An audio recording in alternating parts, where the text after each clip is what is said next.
Hi friends, இன்றைக்கி நம்ம என்ன பார்க்க போகிறோம்னா சாதா ப்ளவுஸ் வந்து பேக் சைடு வந்து கட்டிங் பார்க்க போகிறோம். இப்போ பார்த்துப்போம்.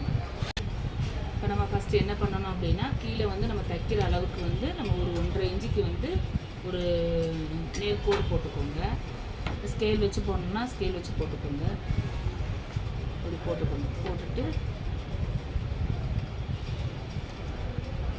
நம்ம அளவு சட்டை வச்சு தான் எடுக்க போகிறோம். இவங்க சட்டையிலேருந்து பார்த்துக்கோங்க, பின் சைடு வந்து பின் பகுதி வந்து இங்கே இருக்கு இல்லையா, இதை வந்து இந்த டாட்டை பிடிச்சிட்டு இந்த மாதிரி வைக்கணும். வச்சுட்டு நம்ம என்ன பண்ணணும் அப்படின்னா, கரெக்டாக இந்த கோட்டுக்கு இங்கேயும் வச்சுக்கணும். இங்கே இருந்து நம்ம எப்படின்னா 4 இன்ச்சு உயர்த்தி போடணும். நான் வந்து 2 ப்ளவுஸ் போட்டிருக்கேன், அவங்களோட 2 ப்ளவுஸ் அதை சேர்த்து போட்டுருக்கேன். இந்த சிங்கிள் ப்ளவுஸ்லேயே போட்டுக்கலாம். அதுக்கப்புறம் என்ன பண்ணணும் அப்படின்னா, இந்த சட்டை இப்படி மடிக்கணும்.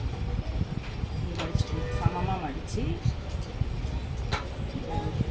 கரெக்டாக அந்த கோட்டுக்கு மேலே வைக்கணும்.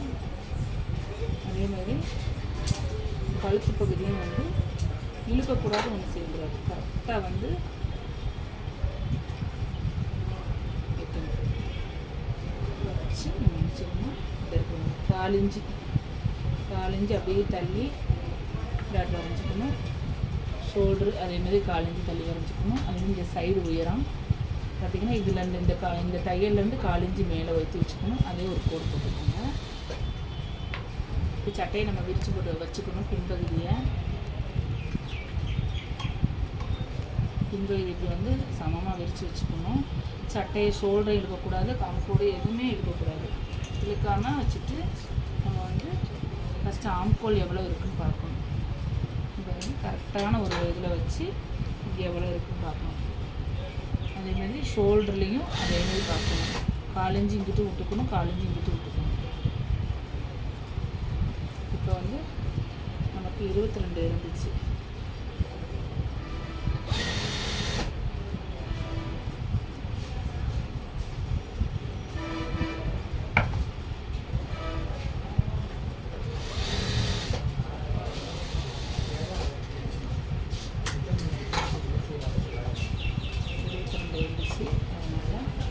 சட்டையை போட்டு நம்ம அளவோட கீழே இழுக்காமல் இருக்கணும்.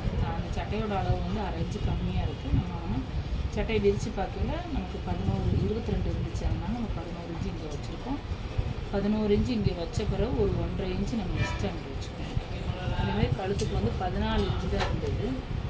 பாருங்கள், கழுத்தாகலாம் வந்து நமக்கு கூடி இருக்குது. நம்ம வந்து துணியை போட்டாக்குள்ள மட்டும் அளவுகள் கரெக்டாக வராது. அதனால் நம்ம அளவையும் கரெக்டாக எடுத்துக்கணும்.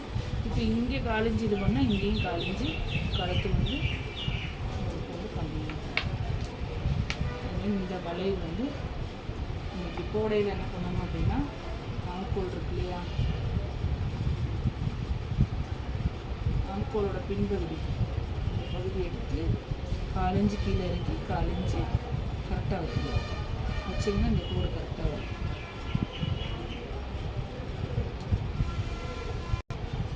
அதுமாதிரி இங்கேயும் நீங்கள் கோடு போட்டுக்கலாம். எப்போவுமே ஒரு 1/2 இன்ச்சு வந்து சைடாக சாய்வாக இது பண்ணி அடையாளப்படுத்தி வச்சுக்கோங்க. இந்த இடத்துல இருந்து இப்படி வரும். ஏன்னா இது வந்து மடித்து போகிறதுக்கான உணவு. அதனால் இப்போ நம்ம கட் பண்ணலாம்.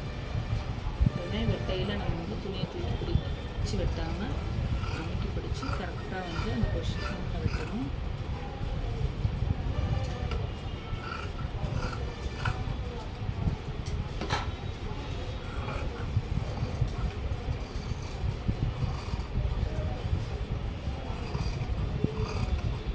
அடுத்த வீடியோவில் வந்து உங்களுக்கு வந்து கை ஹேண்டு கட்டிங் போடுவேன். அதுக்கப்புறம் ஃப்ரண்ட் சைடு கட்டிங் போடுவேன். ஒவ்வொன்றையும் நீங்கள் பார்த்துக்கோங்க. இதுவும் டவுட்னால் நீங்கள் வந்து